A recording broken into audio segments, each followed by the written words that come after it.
Hello students, আমি গোবিন্দ রায় দিয়ার science tutor পূর্বে তোমাদের সবাইকে স্বাগত।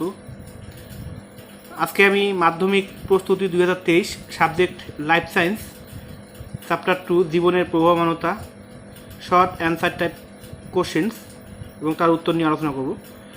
এটা পার্ট 6 অর্থাৎ 6 নম্বর ভিডিও।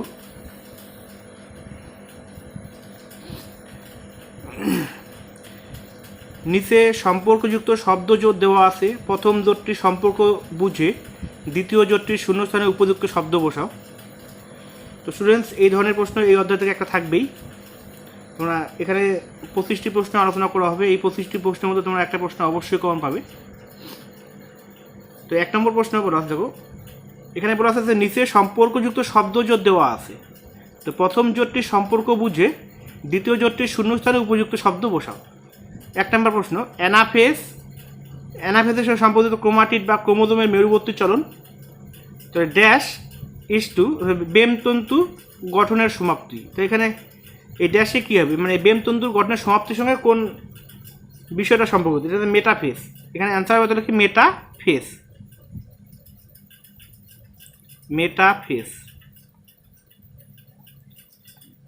মেটাফেজ ইস টু হচ্ছে বেমতন্তুর গঠনের সমাপ্তি। Question 2, 44 is to autosome. 44 is to autosome, তাহলে dash is to sex chromosome. তাহলে অটোজোমের সংখ্যা হচ্ছে 44, তো সেক্স ক্রোমোজোমের সংখ্যা হচ্ছে কয়টি? 2টি। তাহলে 2 is to হচ্ছে সেক্স ক্রোমোজোম। কোশ্চেন 3, দেহ মাতৃকোষ is to diploid. জননকোষ is to dash. তো জননকোষ ইস টু কী হবে? হ্যাপ্লয়েড। দেহ মাতৃকোষ হচ্ছে ডিপ্লয়েড প্রকৃতির হয়, আর জননকোষ হচ্ছে হ্যাপ্লয়েড প্রকৃতির হয়। হ্যাপ্লয়েড।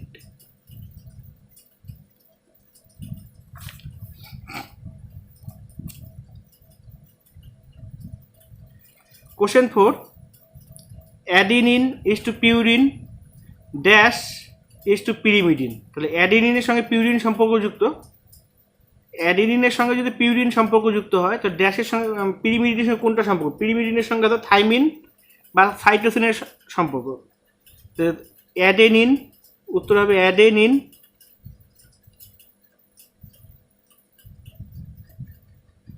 সরি, এখানে আসতে থাইমিন বা cytosine. Thymine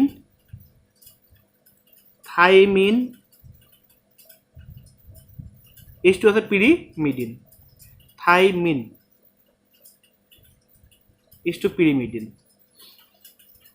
question 5, খন্ডিভবন is to স্পাইরোগাইডা, R পুনরুৎপাদন is to dash. তাহলে পুনরুৎপাদনের সঙ্গে সম্পর্ক আছে কি? প্ল্যানেরিয়া বা Hydra. Planaria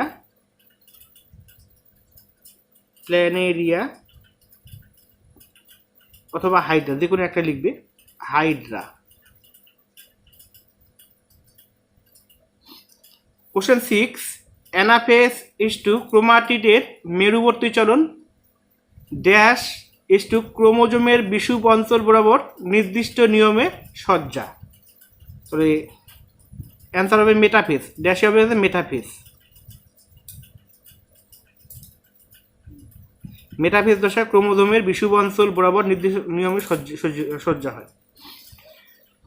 question 7, phragmoplast is to উদ্ভিদ সাইটোকাইনেসিস ড্যাশ ইস টু প্রাণী সাইটোকাইনেসিস। তো এটা উত্তর হবে ক্লিভেজ বা খাস। ক্লিভেজ ইস টু প্রাণী cytokinesis.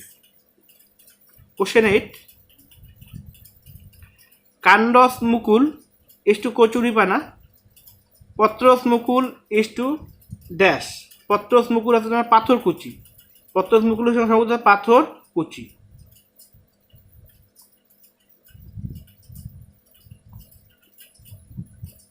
Question 9, nucleus is to chromosome ধারণ ড্যাশ ইস টু প্রোটিন সংশ্লেষ। তো প্রোটিন সংশ্লেষের সঙ্গে যুক্ত নিউক্লিয়াস যেমন ক্রোমোজোম ধারণ করে, আর প্রোটিন সংশ্লেষ করে আছে তোমার কি? রাইবোজোম। কোষীয় অঙ্গন হচ্ছে রাইবোজোম। অ্যান্সার হবে ribosome.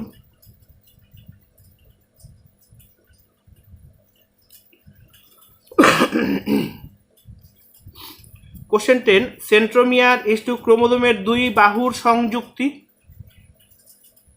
R dash is to ক্রোমোজোমকে ক্ষয়ের হাত থেকে রক্ষা করে। এটা টেলোমিয়ার, অ্যান্সার হবে telomere. Telomere, telomere is to ক্রোমোজোমকে ক্ষয়ের হাত থেকে রক্ষা করে। তো টেলোমিয়ারকে ক্রোমোজোমকে ক্ষয়ের হাত থেকে রক্ষা করা আছে টেলোমিয়ার।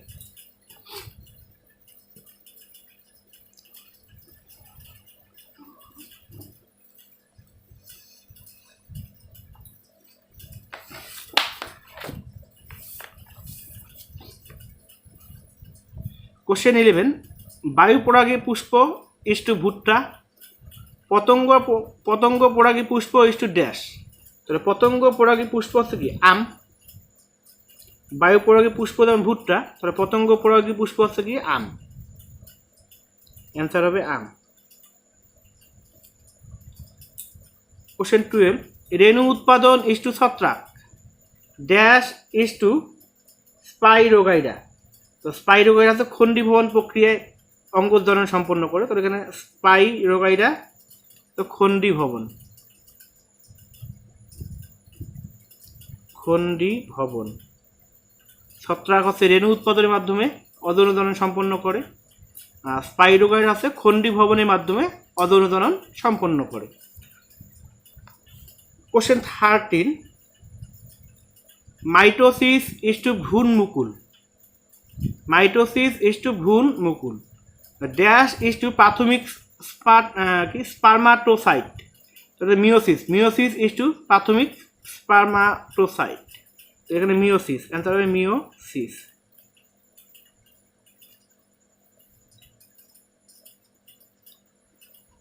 কোশ্চেন 14, অযৌন জনন ইজ টু রেণু, আর যৌন জনন ইজ টু ড্যাশ। অযৌন জননের একক হচ্ছে রেণু, তাহলে যৌন জননের একক তাহলে কী হবে গ্যামেট, 14 নম্বর অ্যান্সার, তাহলে হবে গ্যামেট।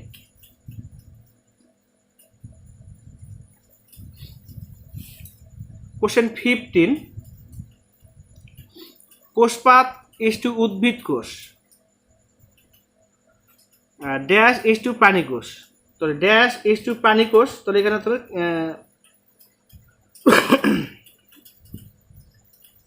ক্লিভেজ ইজ টু প্রাণী কোষ, প্রাণী কোষে ক্লিভেজ সৃষ্টি করবে, তাহলে ক্লিভেজ।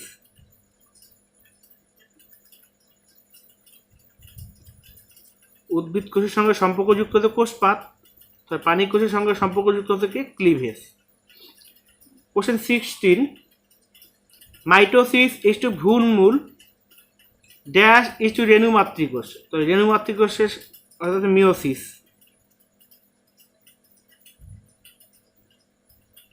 ভ্রূণমূলে মাইটোসিস ঘটে, আবার রেণু মাতৃকোষে তাহলে কি মিওসিস ঘটে। Question 17, amoeba is to দ্বিবিভাজন,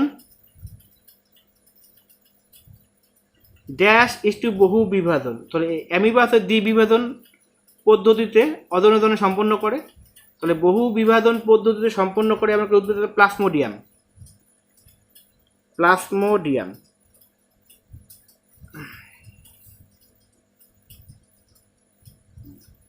plasmodium is to বহু বিভাজন। কোশ্চেন 18, প্রোফেজ ইজ টু নিউক্লিয় পর্দা ও নিউক্লিওলাসের অবলুপ্তি, প্রোফেজ দশায় নিউক্লিয় পর্দা ও নিউক্লিওলাসের অবলুপ্তি ঘটে, তো ড্যাশ ইজ টু নিউক্লিয় পর্দা ও নিউক্লিওলাসের পুনরাবির্ভাব ঘটে। তো টেলোফেজ দশায় নিউক্লিয় পর্দা ও নিউক্লিয় পর্দার পুনরাবির্ভাব ঘটে, এখানে অ্যান্সার হবে telophase, telophase.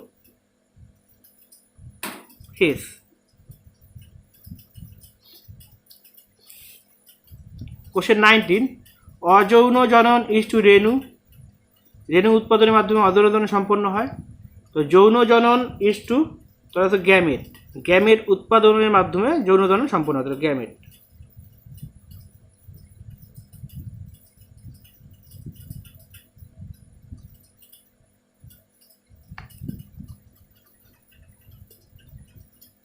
Question 20, cutting is to জবা, ড্যাশ ইজ টু হচ্ছে পেয়ারা, তাহলে গ্রাফটিং ইজ টু হচ্ছে পেয়ারা।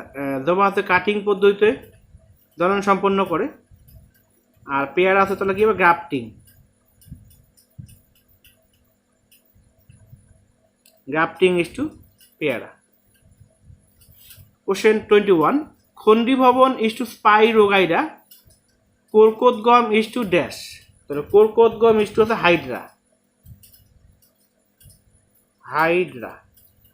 স্পাইরোগাইরা খন্ডীভবন প্রক্রিয়ায় জনন সম্পন্ন করে, আর হাইড্রা কোরকোদ্গম প্রক্রিয়ায় জনন সম্পন্ন করে। কোশ্চেন 22, তো স্পাইরোগাইরা হচ্ছে খন্ডীভবন, তাহলে ইস্ট ইজ টু ড্যাশ। তাহলে ইস্ট হচ্ছে কোরকোদ্গম। স্পাইরোগাইরা খন্ডীভবন প্রক্রিয়া জনন সম্পন্ন করে, আর ইস্ট হচ্ছে কোরকোদ্গম প্রক্রিয়ায় জনন সম্পন্ন করে। তাহলে এখানে ইস্টের সঙ্গে কোরকোদ্গম। কোরকোদ্গম। কোশ্চেন 23, অটোজোম ইজ টু 22 জোড়া।